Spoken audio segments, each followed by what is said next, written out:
বালেন্দর শাহ নেপালে যে কাজটা করেছে সেটা দেখে আমাদের দেশ এবং বিভিন্ন দেশ সেটা দেখে শেখা উচিত।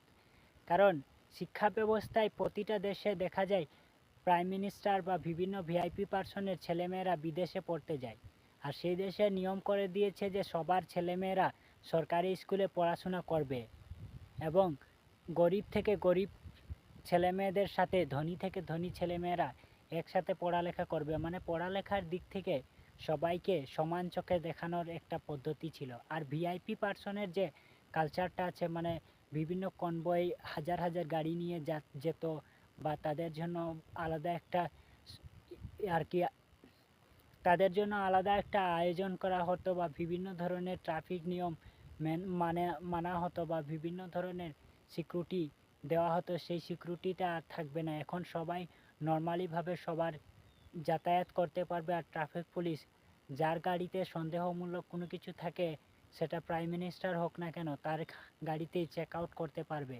আর সেই পদ্ধতিটা করার কারণেই ভিআইপি কালচার সম্পূর্ণ শেষ হয়ে গেছে। এখন সবাই নর্মালিভাবে যাতায়াত করতে পারবে।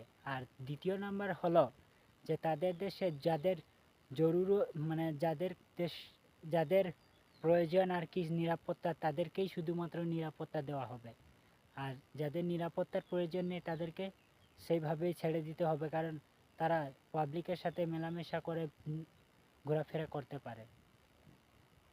ভিডিওটা কেমন লেগেছে আপনাদের যদি ভালো লাগে তবে কমেন্ট সেকশনে লিখে যাবেন আর বলে যাবেন। ভিডিওটা ভালো লাগলে আবারও নতুন ভিডিও এরকমভাবে তৈরি করব। কমেন্ট